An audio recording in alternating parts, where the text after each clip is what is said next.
Okay, तो आज हम लोग क्विकसॉर्ट की average case time complexity discuss करेंगे। So let's start. You will see the average case time complexity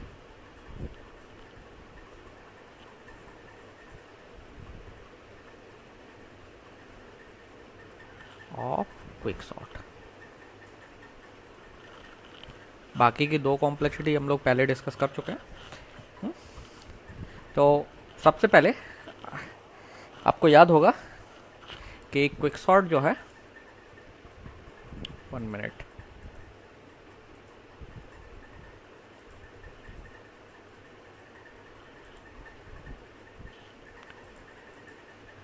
quicksort में जो पार्टीशनिंग प्रोसीजर है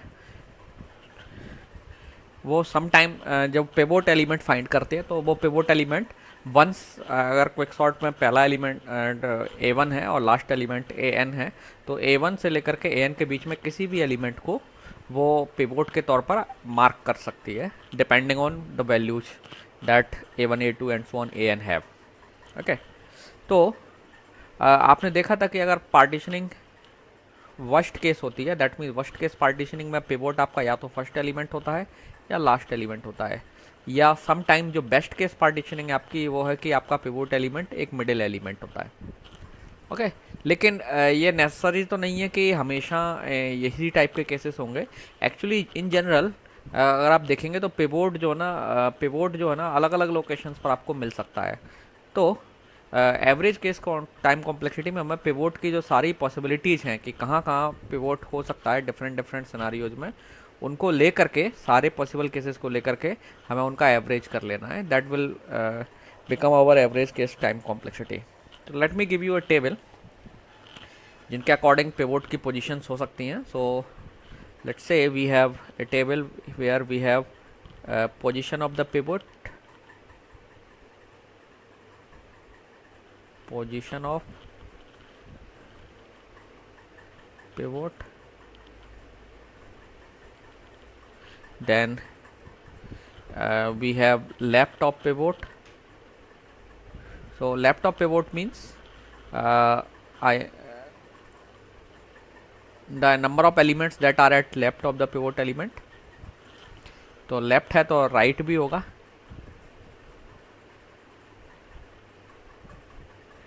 लिख देते हैं number of elements in, and similarly number of element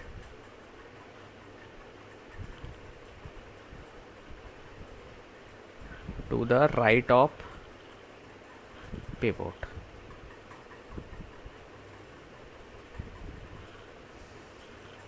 Then let's say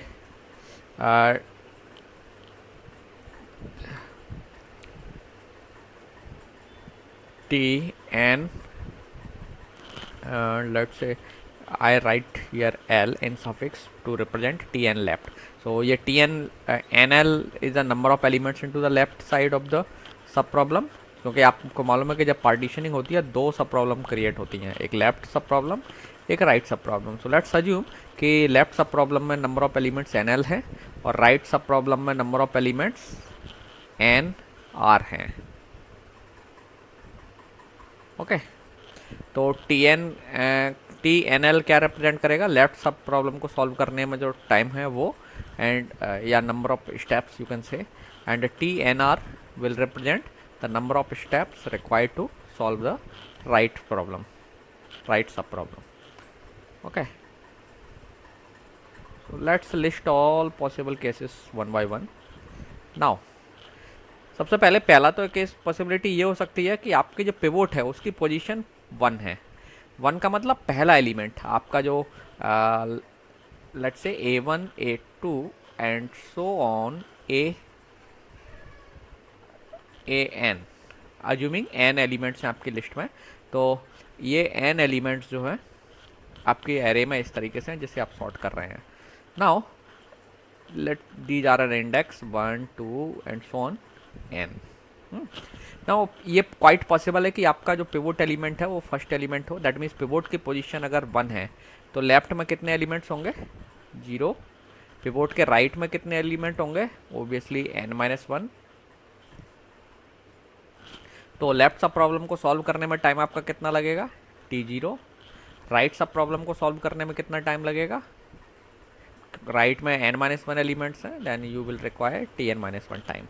okay, so this is the one possibility. ये आप देखेंगे unbalance partitioning का केस है। देन ये भी पॉसिबिलिटी है कि आपका जो पिवोट एलिमेंट है वो सेकंड एलिमेंट हो। तो लेफ्ट में कितने एलिमेंट्स होंगे, ओनली वन। राइट में कितने एलिमेंट्स होंगे, n-2। पिवोट को काउंट नहीं करना है, ध्यान रखना है। तो लेफ्ट को सॉल्व करने में टाइम लगेगा, लेफ्ट सब प्रॉब्लम को t1। राइट सब प्रॉब्लम को सॉल्व करने में कितना टाइम लगेगा, tn-2। ओके, यहाँ डॉट छूट गया है। सिमिलरली अगर पिवोट थर्ड पोजीशन पर है, तो थर्ड पोजीशन पर अगर है तो लेफ्ट में कितने एलिमेंट्स होंगे, 2। राइट में कितने एलिमेंट्स होंगे, n-3। एंड लेफ्ट सब प्रॉब्लम को सॉल्व करने में जो टाइम है वो t2 होगा, और राइट सब प्रॉब्लम को सॉल्व करने में जो टाइम होगा वो tn-3 होगा, एंड सो ऑन, है ना। एंड अगर आपकी लेफ्ट सब प्रॉब्लम में n-2 एलिमेंट्स हैं सपोज ना, और पिवोट जो है पिवोट की पोजीशन सॉरी n-2 है, तो लेफ्ट में कितने एलिमेंट्स होंगे, n-3। राइट में 2, ठीक है। एंड लेफ्ट सब प्रॉब्लम को सॉल्व करने में कितना टाइम लगेगा, tn-3। एंड राइट में t2। जब n की वैल्यू n-1 हो, दैट मीन्स पिवोट की पोजीशन n-1 पोजीशन हो, तो जब n-1 पोजीशन है तो इसके राइट में कितने एलिमेंट्स होंगे, सॉरी लेफ्ट में n-2 और इधर केवल 1। तो इसको सॉल्व करने में जो टाइम लगेगा वो होगा आपका लेफ्ट सब प्रॉब्लम के लिए tn-2 और राइट सब प्रॉब्लम के लिए t1। एंड लास्ट केस, जब आपका पिवोट लास्ट एलिमेंट है, जब पिवोट लास्ट एलिमेंट है तो पिवोट के लेफ्ट में कितने एलिमेंट्स होंगे, टोटल n-1। राइट में 0। तो अकॉर्डिंगली सॉल्व करने में लेफ्ट सब प्रॉब्लम को जो टाइम लगेगा वो क्या होगा, tn-1, और राइट सब प्रॉब्लम को सॉल्व करने में जो टाइम लगेगा वो कितना होगा, t0। ओके, सो इस तरीके से आपके ये n पॉसिबल केसेस हैं, क्योंकि n एलिमेंट्स हैं तो पिवोट के n पॉसिबल केसेस हो सकते हैं। तो टाइम कॉम्प्लेक्सिटी के लिए अब हम अगर जनरल tn की वैल्यू निकालें तो tn क्या आएगा, लेट्स सी। tn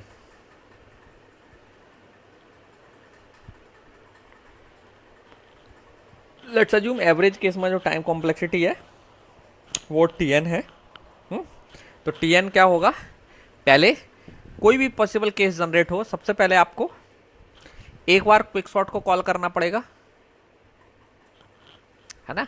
एक बार क्विक सॉर्ट को कॉल करने का मतलब एक बार पार्टीशन प्रोसीजर को कॉल करना पड़ेगा, और पार्टीशन को कॉल एग्जीक्यूट करने में आपके कितने इंस्ट्रक्शंस लगते हैं, हम होर वाला पार्टीशन पोर्शन मान के चल रहे हैं, तो उसमें कितना टाइम लगेगा, n+1। पिछली क्लास में भी आपको बताया था, याद होगा सबको। ओके, प्लस ये तो क्या हो गया, जो भी पार्टीशन आप क्रिएट करेंगे, क्योंकि आपको एक बार पहले पार्टीशनिंग प्रोसीजर रन करना पड़ेगी तभी पार्टीशन मिलेंगे आपको। कोई भी केस हो, किसी भी एक केस को जनरेट करने में जो टाइम लगने वाला है वो n+1 होगा। ओके, एंड अब हमें क्या करना है, इन सारे केसेस को ऐड कर लेना है।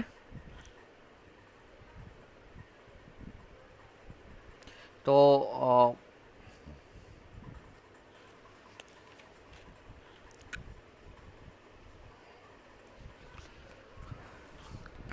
ऐड करने पर आपको दोनों सबका सम करना पड़ेगा। तो आप देखेंगे यहाँ पर आप ऑब्जर्व कर सकते हैं, ये एक तरीके का सिमेट्रिक केस जनरेट हो रहा है। आप देखेंगे t0 t0, t1 t1, t2 t2, and T n minus one, T n minus one, T n minus two, T n minus two, T n minus three, T n minus three. तो आप देख रहे हैं ये सारी terms जो ना 2 times आ रही हैं, है ना। तो आप इनको ऐड करेंगे तो you will have like this value, 2 × T zero plus T one plus T two plus and so on plus T n minus one, है ना। और ये टोटल पॉसिबल केसेस कितने हैं, एन केसेस हैं। एंड तो आपको इन सब सारे टर्म्स को एन से डिवाइड करना पड़ेगा, हम क्योंकि एवरेज ले रहे हैं। तो टी एन इक्वल टू क्या होगा, n plus one plus this much upon n. Got it.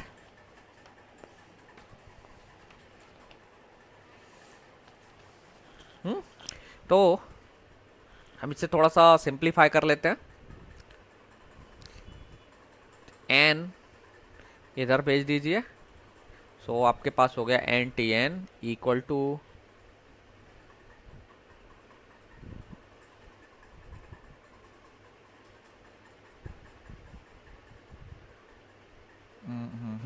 Sorry ये एन प्लस वन, ये वन टाइम होगा किसी भी केस में, तो केवल डिवाइड ये केसेस होंगे।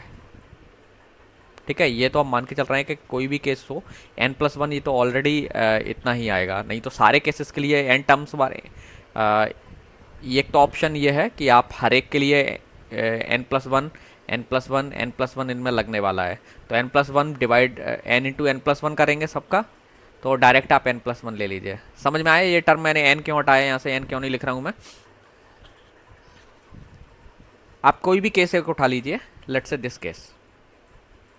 ये केस जनरेट करने के लिए भी आपको एन प्लस वन पहले कंपैरिजन खर्च होंगे, है ना। सिमिलरली इसको जनरेट करने के लिए अगर ये वाला केस जनरेट हो रहा है तब भी एन प्लस वन ही केस लगेंगे आपको। जब आप सबको ऐड कर रहे हो तो एन प्लस वन भी ऐड होगा, और एन प्लस वन जब ऐड होगा तो कितने टाइम ऐड होगा, एन टाइम ऐड होगा, तो n into n plus one रहेगा ये। तो मैंने यहाँ पर सीधा एन प्लस वन लिया था, तो इसलिए एन को इसके नीचे लिखने की जरूरत नहीं है। ओके, गॉट इट, है ना। ठीक है, okay good. So n plus one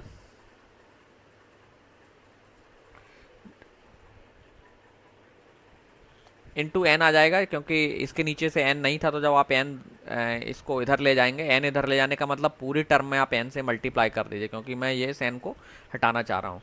तो जैसे ही आप इस एन को हटाएंगे तो एन यहाँ मल्टीप्लाई होकर आ जाएगा, और इधर तो मल्टीप्लाई हो ही रहा है।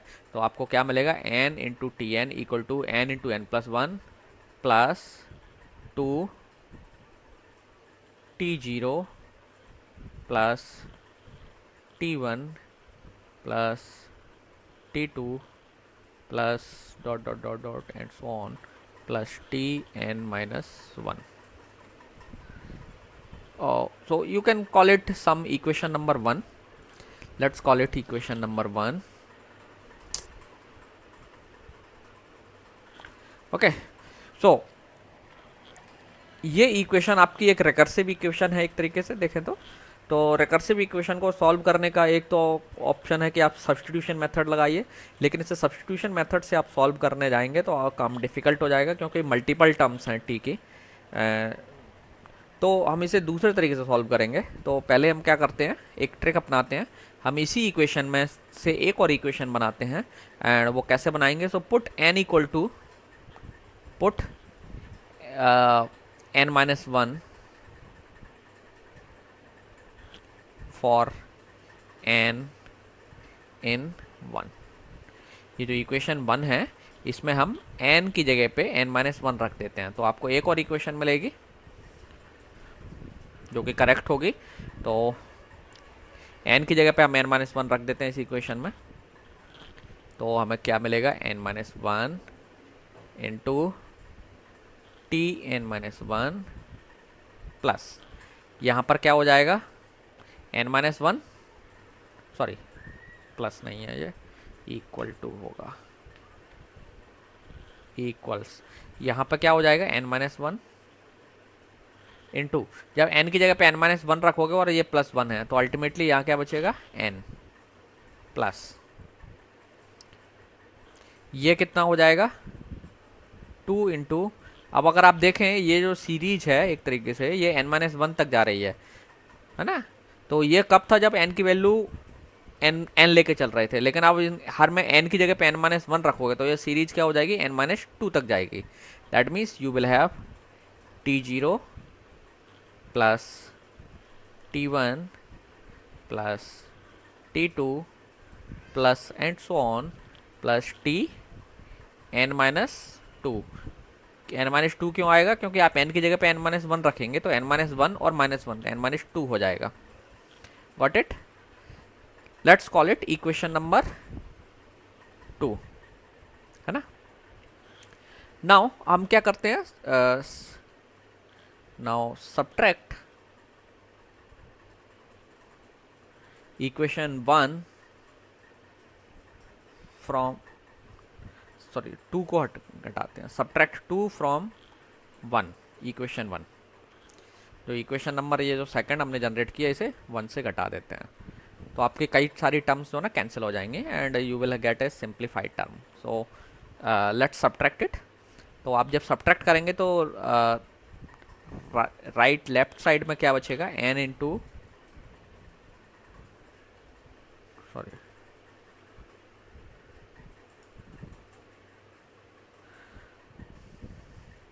n इंटू tn, ये माइनस n-1 t n-1, ठीक है, इक्वल्स। नाउ इधर आप देखें तो क्या बचेगा, आप अगर देखें तो ये सारी टर्म्स अप टू n-2, ये पूरा पोर्शन ये आपके यहाँ अवेलेबल है, ठीक है ना, यहाँ पर अप टू यहाँ तक। और यहाँ इसमें जब आप इसे सब्ट्रैक्ट करेंगे तो t0 2t0 है तो ये चला जाएगा, 2t1 चला जाएगा, 2t2 चला जाएगा, अप टू tn-2 तक सारा चला जाएगा। और बचेगा क्या फिर, 2 का मल्टीप्लाई करेंगे तो 2tn-1 यहाँ बच जाएगा, और ये टर्म बचेगी, ये टर्म बचेगी। तो सब्ट्रैक्ट करते हैं लेट से, तो n इंटू n+1, ये तो ये रहा, माइनस ये होगा n-1 इंटू n। एक तो ये टर्म है, इसको हम एक साथ रख देते हैं इसे, क्योंकि हम फर्दर बाद में सिंप्लीफाई करेंगे। और इसमें से देखें तो t0 t0 t1 t2 ये सब कैंसिल हो जाएंगे, और tn-2 यहाँ भी होगा, यहाँ भी है, ये कैंसिल हो जाएगा। लेकिन tn-1 इधर नहीं है तो tn-1 बच जाएगा, तो 2tn-1 बच जाएगा आपका। ओके, नाउ अगर आप इसे फर्दर सिंप्लीफाई करें तो ये कितना है n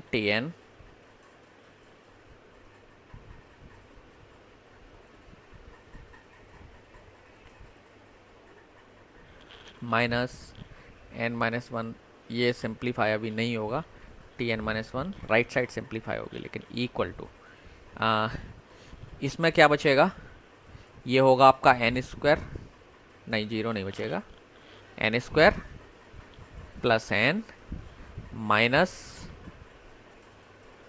ये मल्टीप्लाई करेंगे आप तो माइनस n², और ये कितना हो जाएगा प्लस n, माइनस n हुआ ये, और एक इस माइनस की वजह से ये प्लस n हो जाएगा, ठीक है। प्लस 2tn-1, तो आप देखेंगे ये कैंसिल हो जाएगा। तो क्या बचा 2n plus 2tn-1। Okay, now इसको थोड़ा सा और सिंप्लीफाई कर लेते हैं, इस ये वाली टर्म को उस तरफ ट्रांसफ़र कर देते हैं। तो हमारे पास क्या बचा, n इक्वल्स 2n प्लस ये है आपका n-1 tn प्लस, सॉरी ये tn-1 है, ठीक है, प्लस 2t n-1। तो आप देखेंगे n-1 और 2, ये कोफिशिएंट्स कितने हैं, तो ये कोफिशिएंट्स को ऐड कर दो तो आपको क्या मिलेगा, this implies you get n tn equals 2n plus ये n-1 और उसमें 2 ऐड कर दीजिए तो n+1 हो जाएगा ये इंटू tn-1। ओके, नाउ हम इसमें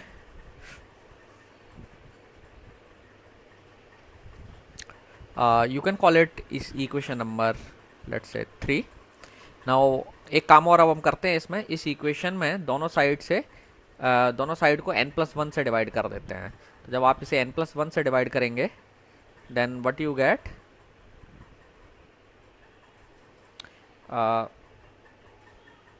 पहले इसको सिंप्लीफाई कर देते हैं तब डिवाइड करेंगे। इस n को भी हम यहाँ से हटा दें तो tn की जो वैल्यू है ये आ जाएगी, n से डिवाइड करेंगे तो ये 2 plus n+1 upon n into tn-1। अब इस इक्वेशन को डिवाइड कर दीजिए n+1 से, तो n+1 से जब डिवाइड करेंगे तो आपको मिलेगा tn बटे n+1 equals 2 upon n+1 plus tn-1 upon n। You call it equation number 4। Okay, now अब ये जो इक्वेशन है ये काफ़ी सिंप्लीफाइड है ना। राइट साइड में आप देखेंगे केवल एक ही tn रिलेटेड टर्म है ना। तो अब हम इसमें सब्स्टिट्यूशन मेथड लगाते हैं, ठीक है। तो सब्स्टिट्यूशन मेथड का मतलब क्या होता है कि पहले आप tn-1 की वैल्यू निकाल दीजिए, तो फिर tn-1 की वैल्यू निकालने पर टर्म tn-2 में आ जाएगी, तो tn-2 की वैल्यू रखेंगे। तो एक एक करके आपको सीरियली जाना पड़ेगा। तो हम पहले क्या करते हैं, सारी वैल्यू निकाल लेते हैं कि tn-1 tn-2 and so on, इन सब की वैल्यू। तो n की वैल्यू अलग अलग पुट करके इन इक्वेशन से और इक्वेशन हम सेट ऑफ इक्वेशंस बना लेते हैं, देन हमारा काम काफ़ी आसान हो जाएगा। So let's do it. Okay, using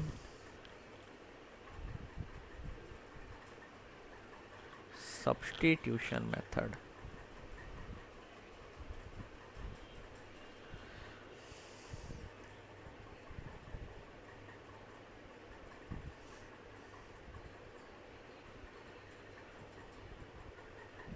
now इसी इक्वेशन में n की जगह पे n-1 रखिए और हम tn-1 के टर्म निकालेंगे।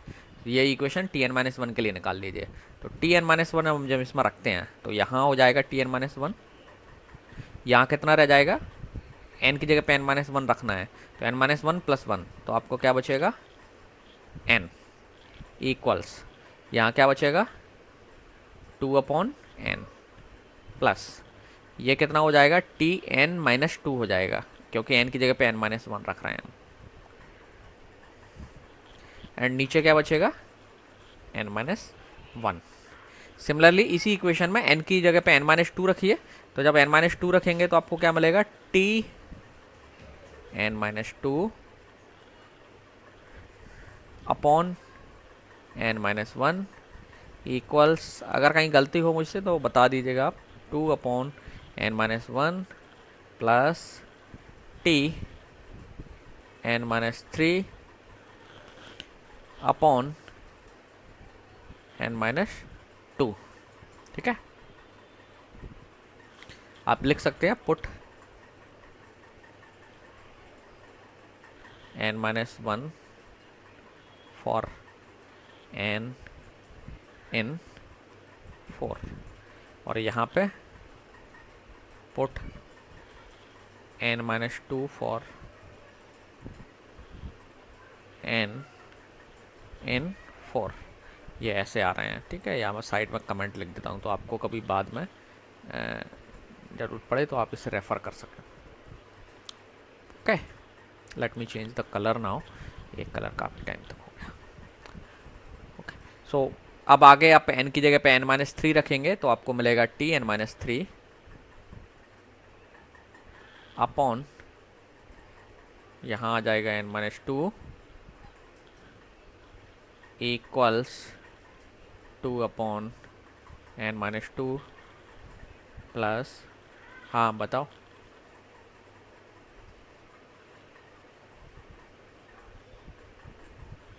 हाँ, इस इक्वेशन में रखते जाना है हमें, इस इक्वेशन में अलग अलग n की वैल्यू लेते जाना है, तो आपको ये सेट ऑफ इक्वेशंस मिलता जाएगा।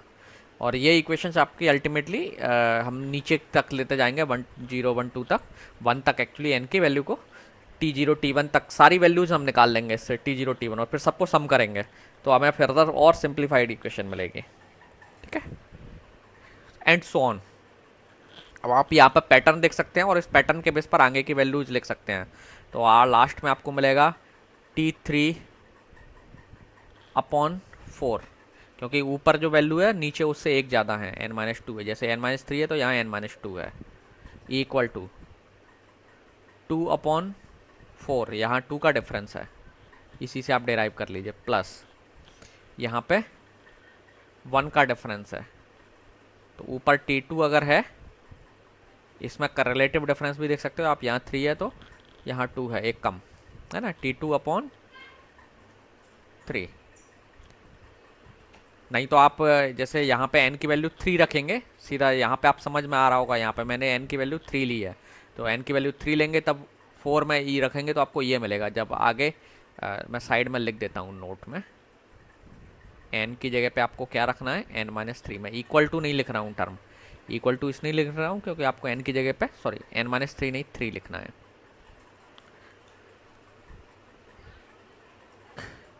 आपको n की जगह पर 3 लिखना है यहाँ पे, और n की जगह पर आप 2 लेंगे तब आपको क्या मिलेगा, T2 upon 3 equal to 2 upon 3 plus T1 upon 2, है ना।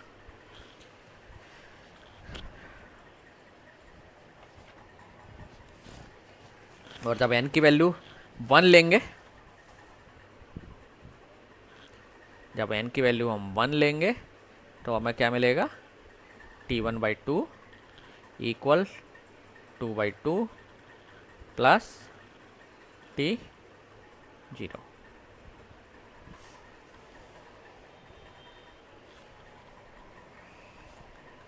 ठीक है, नीचे 1 आएगा तो 1 का कोई मतलब नहीं है। तो ये आपको सेट ऑफ इक्वेशंस मिल गई। नाउ हम क्या करते हैं, इन सभी इक्वेशंस में लेफ्ट हैंड साइड आपस में जोड़ लेते हैं एक साइड में, और राइट हैंड साइड जोड़ लेते हैं एक साइड। ठीक है, और फिर हम इसे सॉल्व करेंगे, देन लेट्स सी क्या मिलता है हमें। So let's do it. तो अगर हम लेफ्ट हैंड साइड ऐड करें तो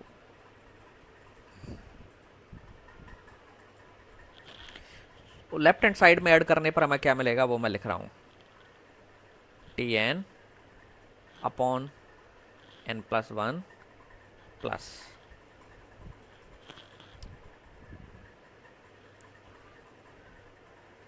Tn-1 upon n plus Tn-2 upon n-1 plus dot dot dot and so on है, plus T2 upon 3 plus T1 upon 2, है ना।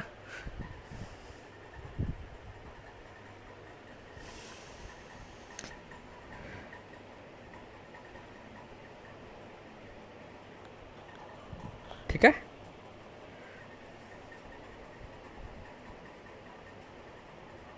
और राइट हैंड साइड ऐड करने पर क्या मिलेगा, राइट साइड का देखिए, इक्वल टू लगा के मैं राइट साइड का टर्म्स लिख रहा हूँ,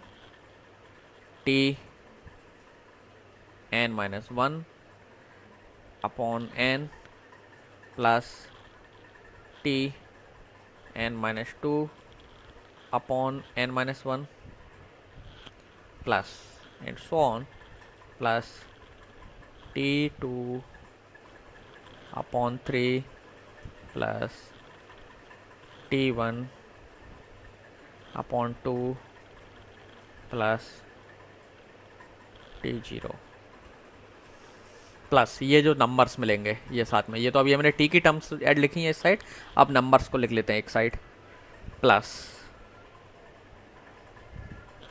नंबर्स में आप देखें तो 2/n+1 plus 2/n plus 2/n-1 plus and so on plus 2/4 plus 2/3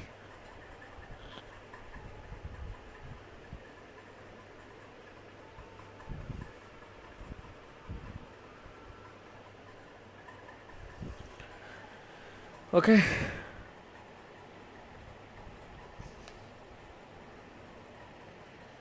अच्छा 2/2 भी है तो उसको हम अलग कर लेते हैं, इसको हमें फर्दर एक्चुअली सिंप्लीफाई करने में हमें आसान होगा, इसलिए हम इसे अलग साथ नहीं रख रहे हैं।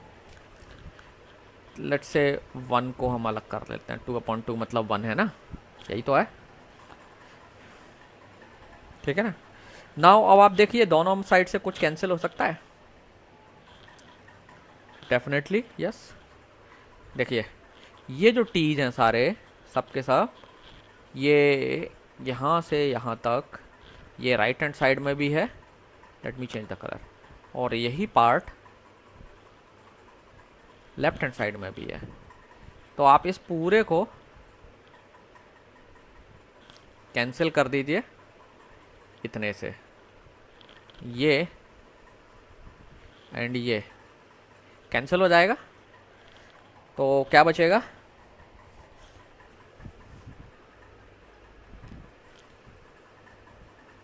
T(n/n+1) इक्वल्स, इधर क्या बचा,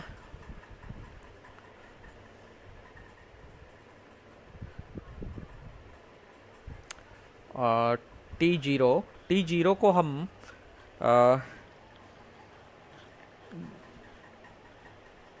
ड्रॉप कर सकते हैं क्या,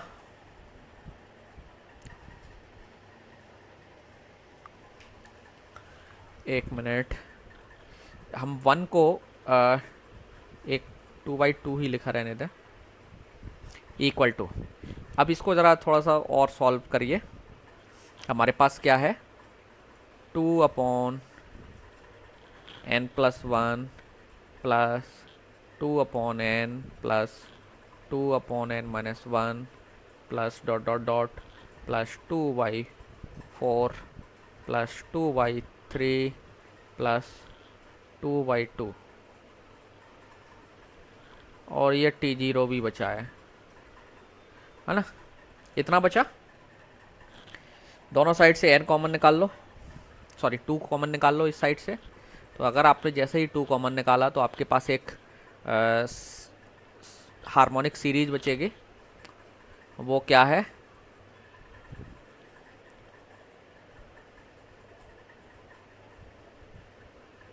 इसको सीधा लिख लीजिए, ये बचेगी 1/2, इसमें से 2 ऊपर से निकाल लिया तो 1/2, ये हो गया 1/3, सीधा करके लिख दिया है मैंने, ये हो गया कितना 1/4 dot dot dot dot dot plus 1/n-1 plus 1/n plus 1/n+1 plus T0, okay. और इसे हम कैसे लिख सकते हैं, इक्वल टू 2 समेशन 1/k, और k कहाँ से कहाँ तक है, 2 से लेकर के n+1 है, तो 2 is less than k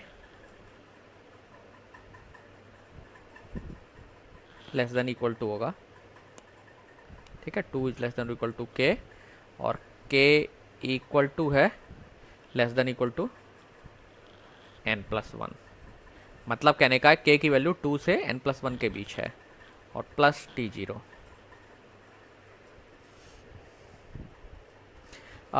T zero को हम जीरो मान सकते हैं, अननेसरी हम लोग लिख रहे हैं इसको, क्योंकि टी जीरो का मतलब है जीरो एलिमेंट्स हैं, और जीरो एलिमेंट्स होते हैं तो आपको कांस्टेंट टाइम लगता है। ओके, तो अगर हम कांस्टेंट को चाहें तो इग्नोर भी कर सकते हैं, ना चाहें तो हम रख के भी चल सकते हैं, है ना। लेट्स कीप इट विद, हम इसे जीरो भी मान के हटा सकते हैं, इससे कोई हमारी जो डेरिवेशन है उस पर कोई फ़र्क नहीं पड़ने वाला है। ओके, तो ये एक हार्मोनिक सीरीज है हमारी, जिस जो इंटीग्रेशन टाइप के फॉर्म में है, तो हम इसे रिप्लेस करके लिख सकते हैं विच इज़ लेस देन और equal to less than two, इसे इंटीग्रेट कर देते हैं हम, इंटीग्रेशन से इसका सम निकाल सकते हैं, डी के अपॉन के, और ये जो सम है कहाँ से होगा, 2 से n+1 तक। हार्मोनिक सीरीज है, उसको मैंने समेशन में लिख दिया है इंटीग्रेशन फॉर्म में, है प्लस T0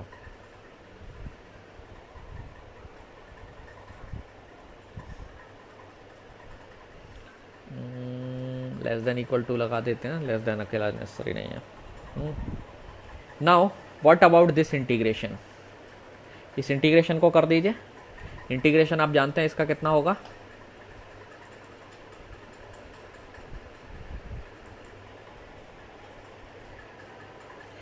ए का इसका इंटीग्रेशन आएगा 2 log नेचुरल बेस ई के, और लिमिट्स रहेंगी 2 से लेकर के n+1 तक, है ना, प्लस T0, और फर्दर इसको सॉल्व करिए, 2 ब्रैकेट में log ई के की जगह पे n+1 आ जाएगा, minus log E2, yes, plus T0।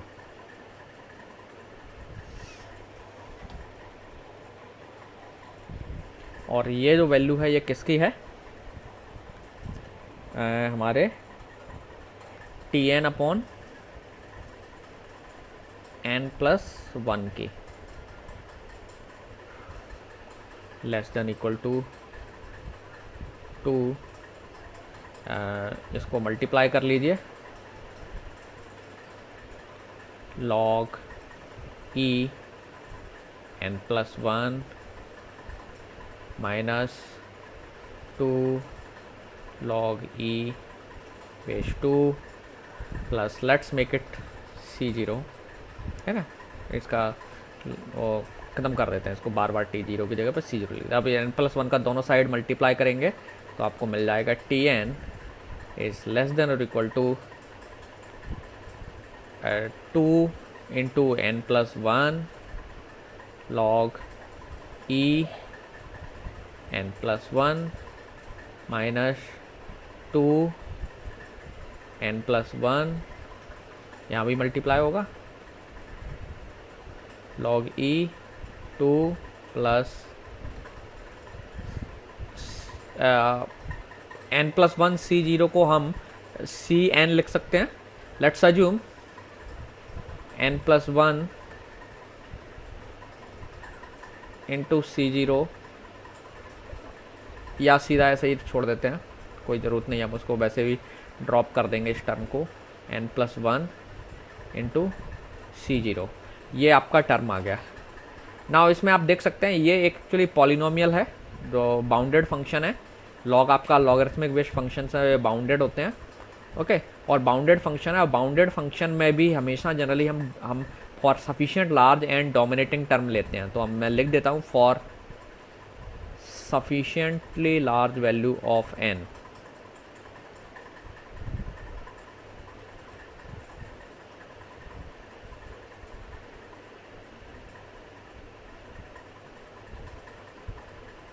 Sufficiently large value of n के लिए ये क्या होगा, n इंटू n+1, यहाँ 1 का भी कोई मतलब नहीं है, 1 को भी हम ड्रॉप कर देते हैं, तो ये जो टर्म है ये डोमिनेटिंग हो जाएगी, it will be the dominating term, और इन टर्म्स का बहुत ज़्यादा मतलब नहीं रहेगा सफिशिएंटली लार्ज के लिए।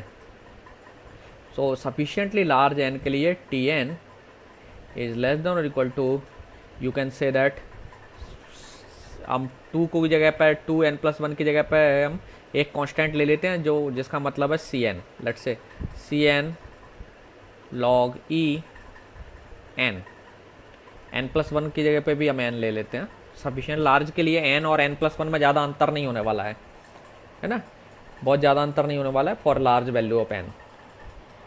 जैसे 10 लाख और 10 लाख एक, कोई बहुत बड़ा अंतर नहीं है ना। तो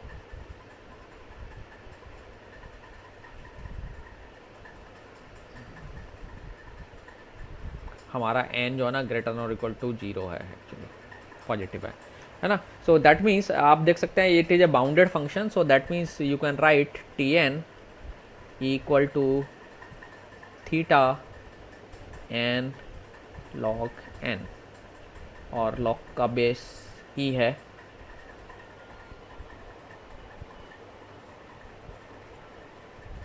ठीक है।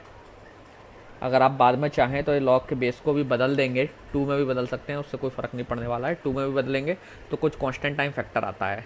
तो this is the time complexity of quick sort. So just use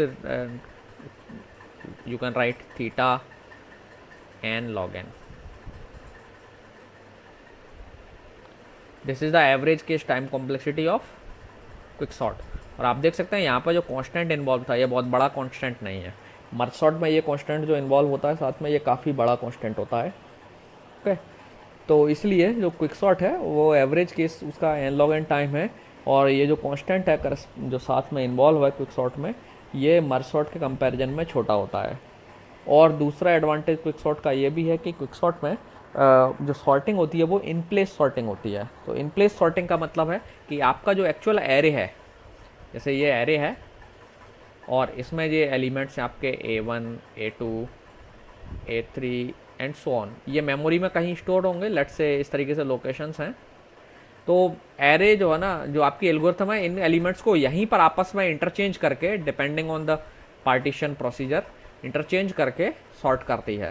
that means इसी जो ओरिजिनल एरे आपका है वहीं पर सॉर्टिंग हो जाती है, आपको एडिशनल कहीं भी वैल्यूज को कॉपी करने की ज़रूरत नहीं पड़ती, जैसे कि आप मर्ज सॉर्ट में करते थे। मर्ज सॉर्ट में आप 2 सब प्रॉब्लम को अलग अलग रखते थे और अलग अलग एरे में फिर कंबाइंड करके इस ओरिजिनल एरे में लेके आते थे, तो आपको एडिशनल स्पेस रिक्वायर्ड होता था। तो वो इन प्लेस सॉर्टिंग नहीं है। इस टाइप की सॉर्टिंग जहाँ पे एलिमेंट जिस जगह हैं वहीं पर हम उसे सॉर्ट करते हैं बिना किसी एडिशनल लोकेशन पर कॉपी किए हुए, तो उस सॉर्टिंग को हम इन प्लेस सॉर्टिंग बोलते हैं। इन प्लेस सॉर्टिंग,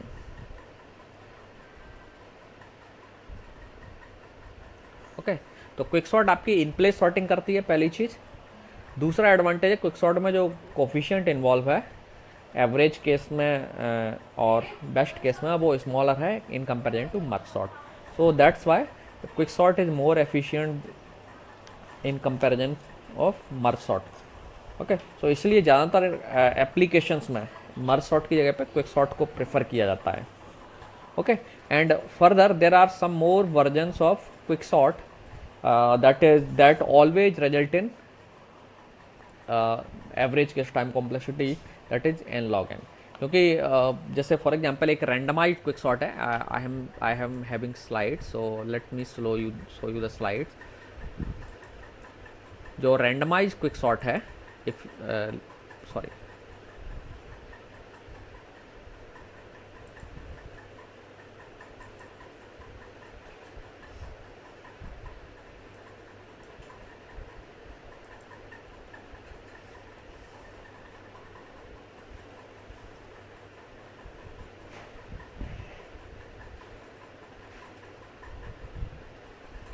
तो रैंडमाइज्ड क्विक सॉर्ट एक्चुअली क्या करती है कि ये जो आपका I can not right here, I will explain here itself. तो रैंडमाइज्ड क्विक सॉर्ट एक्चुअली क्या करती है, आपके सामने जो प्रॉब्लम थी एक्चुअली, जो अनबैलेंस्ड पार्टीशनिंग कब होती है, जब आपकी एल्गोरिथम क्या करती है, जब मान लीजिए आपका एरे इंक्रीजिंग ऑर्डर में सॉर्टेड था और हो सकता है कि आप जो पार्टीशनिंग एलिमेंट लेट से आपने शुरू में इसे चुना पिवोट के तौर पर, और चूंकि ये ऑलरेडी अपनी फाइनल पोजीशन पर है तो आपका पार्टीशनिंग यहीं से हो जाती है, क्योंकि एरे क्विक सॉर्ट क्या करती है, एलिमेंट को पिवोट को अपनी पोजीशन पर इस तरीके से लेकर के आती है कि लेफ्ट में उस एलिमेंट से सारे छोटे होंगे, राइट में सारे बड़े होंगे। तो चूंकि अगर ये एरे अगर मान लीजिए इंक्रीजिंग ऑर्डर में सॉर्टेड है, तो ए एन इस जगह पर, इस लोकेशन पर ये जो एलिमेंट है ए एन, तो दैट मीन्स लेफ्ट साइड में ए एन जितने भी एलिमेंट्स हैं वो एन से छोटे होंगे, और राइट साइड में जितने भी एलिमेंट्स हैं वो एन से लार्ज होंगे, है ना। तो आपका जो पार्टीशन है यहीं से हो जाता है, पार्टीशनिंग पोजीशन आपको यहीं मिलती है। और ये एक तरीके से अनबैलेंस्ड पार्टीशनिंग शो कर रही है, क्योंकि लेफ्ट हैंड साइड की जो सब प्रॉब्लम उसमें n-1 एलिमेंट है, राइट हैंड साइड की सब प्रॉब्लम में 0 एलिमेंट है। अगर similar thing also happens when your array is sorted in reverse order, तो रिवर्स ऑर्डर में तब आपका पार्टीशनिंग एलिमेंट जो ना यहाँ पर होगा, और लेफ्ट हैंड साइड सब प्रॉब्लम 0 साइज की हो जाएगी, राइट हैंड साइड सब प्रॉब्लम n-1 साइज की हो जाएगी। तो ये जो सब इशू है ये अराइज होता है जब आपका इनपुट्स ऑलरेडी सॉर्टेड है। तो इस केस को अवॉइड करने के लिए, अगर इनपुट ऑलरेडी सॉर्टेड भी अगर आप दे दें और तब आपको क्विक सॉर्ट रन करना पड़े, तो आपको ज़्यादा टाइम ना लगे, order of n square time complexity ना लगे, इसके लिए रैंडमाइज्ड क्विक सॉर्ट में एक ट्रिक अपनाई गई। ट्रिक क्या है? सिंपल ट्रिक है कि पहले आप क्या करिए, ये जो एलिमेंट है, लास्ट एलिमेंट जिसे आप पिवोट चुनने वाले हैं, दैट मीन्स ए आर जो पोजीशन पर एलिमेंट है, इसे पिवोट चुनने से पहले इसे किसी भी एलिमेंट से रैंडमली एक्सचेंज कर दीजिए। तो आपकी क्विकसॉर्ट क्या करती है, एक रैंडमली एक नंबर जनरेट करती है, लेट्स से के पोजीशन जनरेट की, और ए एन को एक ए के पोजीशन के एलिमेंट के साथ एक्सचेंज कर देती है। तो अगर अब आपका एरे सॉर्टेड है, ये एलिमेंट सबसे लार्जेस्ट अगर है, तो चूंकि ये एलिमेंट इन में से किसी भी एक एलिमेंट से रैंडमली चेंज हो जाता है, एक्सचेंज हो जाता है। तो अब ये जो एलिमेंट है जब एक्सचेंज होकर के इनमें से कोई एक एलिमेंट यहाँ आ जाता है, तो अब यहाँ पर जो एलिमेंट आएगा, अब ये लार्जेस्ट एलिमेंट नहीं है, ये इनमें से कोई सा एक एलिमेंट होगा। तो इस केस में अब आपका ये जो सॉर्टेड वाला केस था, उसमें ये जो बैलेंस पार्टीशनिंग हो रही थी, क्योंकि अनबैलेंस्ड पार्टीशनिंग हो रही थी। तो अनबैलेंस्ड पार्टीशनिंग क्यों हो रही थी? क्योंकि आपका ये एलिमेंट सबसे लार्जेस्ट था इन सब में, और ये सब स्मॉलेस्ट थे। लेकिन हमने क्या कर दिया, रैंडम क्विकसॉर्ट क्या कर देती है, इस एलिमेंट को इनमें से किसी एक एलिमेंट से एक्सचेंज कर देती है। तो अब यहाँ जो एलिमेंट आएगा वो इनसे सबसे स्मॉलेस्ट नहीं होगा, और जब स्मॉलेस्ट नहीं होगा तो इनके बीच में से कहीं से भी हो सकता है, तो इसी के कारण वो किसी जगह पर जाकर के एडजस्ट होगा। तो इस वजह से पार्टीशनिंग आपकी यहाँ से भी हो सकती है, यहाँ से भी हो सकती है, यहाँ से भी हो सकती है, यहाँ से भी हो सकती है, एनी प्लेस पर से हो सकती है, क्योंकि आपका यहाँ से कोई भी एलिमेंट उठ करके यहाँ पहुँच सकता है। तो अब जो है ना, जो अनबैलेंस्ड पार्टीशनिंग थी वो ऑकर नहीं होगी, हाई प्रोबेबिलिटी होगी कि अनबैलेंस्ड पार्टीशनिंग अब दोबारा से ऑकर नहीं होगी। और जब अनबैलेंस्ड पार्टीशनिंग नहीं होगी, तो दैट मीन्स आपके एल्गोरिथम जो वर्स्ट केस बिहेवियर है वो शो नहीं करेगी। तो हम वर्स्ट केस बिहेवियर को सिंपली आपकी पार्टीशन प्रोसीजर है उसको स्लाइटली मॉडिफाई करके बदल देते हैं। तो जो रैंडम पार्टीशन एल्गोरिथम है वो यही करती है। रैंडम क्या किया उसने, पी से आर के बीच में एक नंबर जनरेट किया, और जो भी नंबर आएगा उस लेट्स से दैट ये इंडेक्स है शुरू में, तो एक इंडेक्स जनरेट किया आई, और फिर आईथ इंडेक्स से लास्ट एलिमेंट को आपने एक्सचेंज कर दिया। ठीक है, तो आपने जो किस एलिमेंट से लास्ट एलिमेंट को एक्सचेंज करना है वो आपने रैंडमली चूज किया और चेंज कर दिया एलिमेंट की पोजीशन, और अब नॉर्मल जो पार्टीशन प्रोसीजर है उसको आपने कॉल कर दिया। तो अब नॉर्मल पार्टीशन क्या करेगी, अब कहीं भी से एरे को पार्टीशन कर सकती है डिपेंडिंग ऑन एरे में क्या एलिमेंट्स प्रेजेंट हैं। ओके, तो इस तरीके से अब आपकी रैंडमाइज्ड क्विकसॉर्ट एल्गोरिथम इस तरीके से होगी कि पहले आप रैंडमाइज्ड पार्टीशन को कॉल करेंगे, जो कि आपकी एक्चुअली क्या करती है, पार्टीशन को कॉल करती है। तो अब आपके पास दो सब प्रोसीजर हैं इसमें, एक रैंडमाइज्ड पार्टीशन है और रैंडमाइज्ड पार्टीशन को कॉल करती है। तो this is the randomized quicksort, और इसका जो एक्सपेक्टेड रनिंग टाइम है वो n log n है। दैट मीन्स ये हमेशा आपके n log n time complexity आपको देगी। तो आप नॉर्मल क्विकसॉर्ट ना यूज़ करते हुए रैंडमाइज्ड क्विकसॉर्ट यूज कर सकते हैं। There are some more optimization for available for random quicksort algorithm also, जिसमें आप जो कॉलिंग है फंक्शंस की वो कम कर सकते हैं, जो रिकर्सिव कॉल्स हैं उसको भी कम कर सकते हैं, हालांकि हम उसकी डिटेल में नहीं जाएंगे। So this was the quicksort algorithm. आपका कोई क्वेश्चन है?